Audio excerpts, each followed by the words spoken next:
Hi, Mighty Mommy here, and I'm ready to share some quick and dirty parenting tips with you. I'm your host, Cheryl Butler. School's out, and the long, hot days of summer are here for those of us living in North America.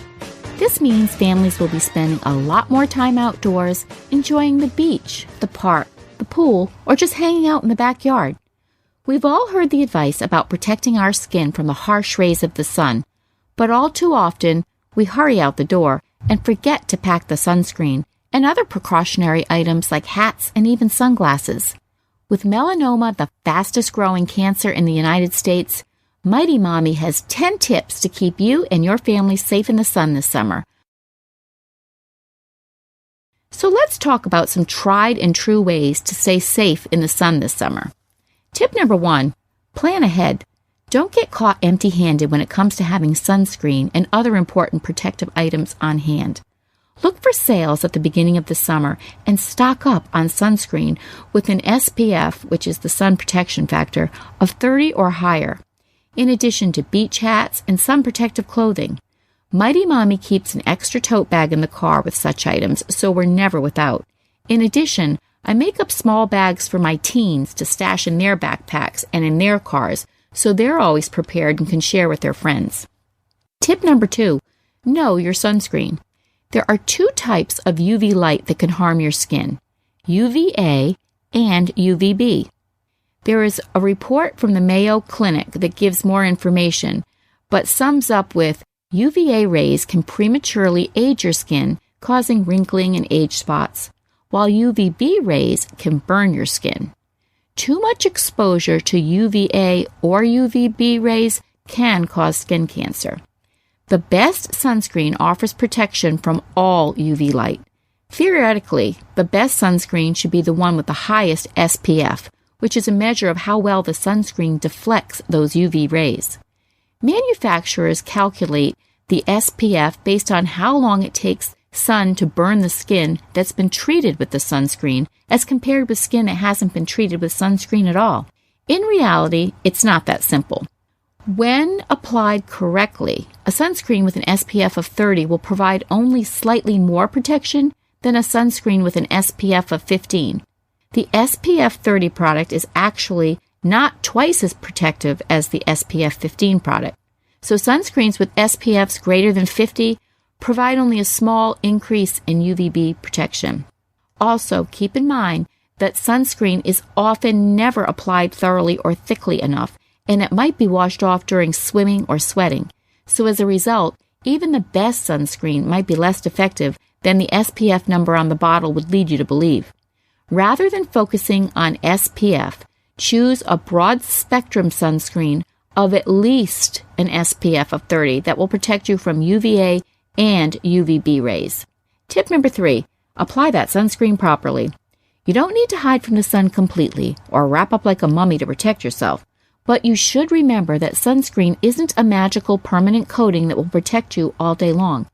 To get the maximum out of your sunscreen, apply it at least 15 minutes prior to going out in the sun. The sun's rays are strongest between 10 a.m. in the morning and 4 p.m. in the afternoon.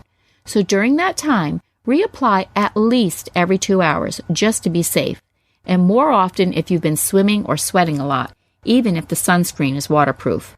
Be sure to put sunscreen all over your body. This includes some places you might not think of, like the tops of your ears, the back of your neck, the part in your hair, your face, and the tops of your feet.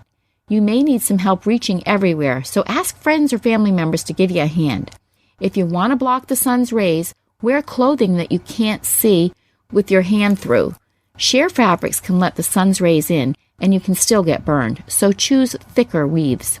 Tip number 4, wear a hat.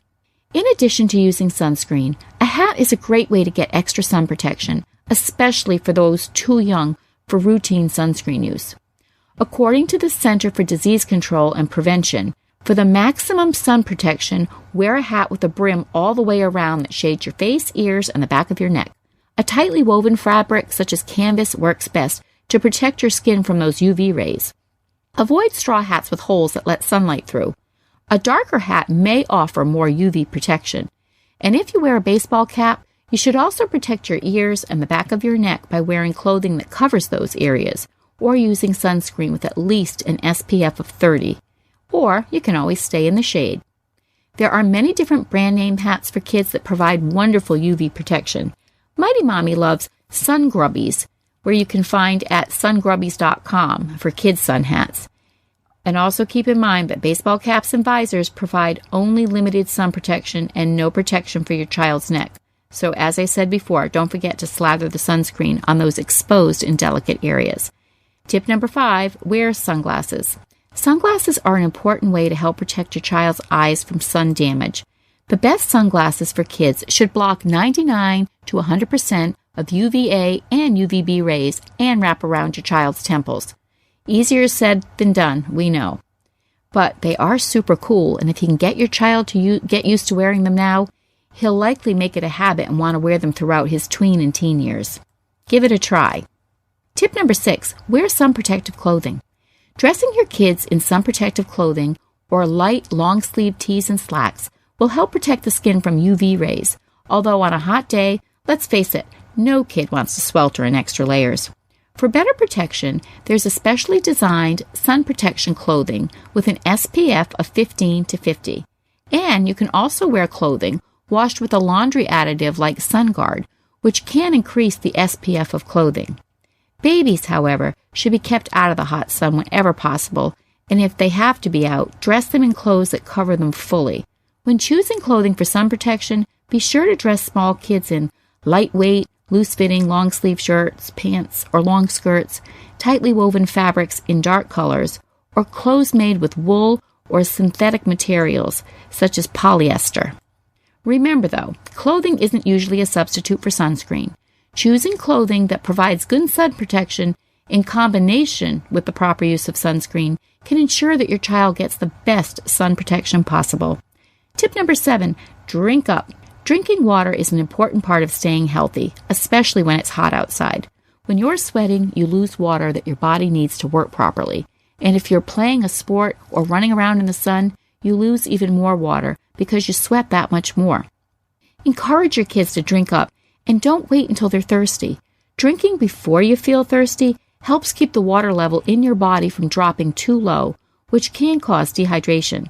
There are lots of cool-looking water bottles around, so let your kids pick out one that they really like, fill it up, and get them in the habit of drinking up. Tip number 8, prevent heat exhaustion. When you or your family are out in the hot sun or are exercising on a hot day, it's easy to get heat exhaustion. Kids get heat exhaustion when their bodies can't cool themselves fast enough. A kid with heat exhaustion might feel overheated, tired, and very weak. Heat exhaustion can come on suddenly, causing a person to just collapse. It can leave someone feeling tired for days after it happens. On really hot days, limit the time that your kids are actively moving outdoors, and make sure they take breaks for water, frozen fruit pops, ice-cold watermelon, or to just chill out in the shade or inside with a puzzle or a book. Tip number 9, teach sun safety. Help kids learn why staying safe in the sun is important. Once they know the facts, chances are they'll be the ones reminding you to slather on the sunscreen. Kids in grade school are already learning about the devastating effects of melanoma, such as the American Cancer Society estimates that the risk of developing invasive melanoma in the United States is 1 in 41 for men and 1 in 61 for women.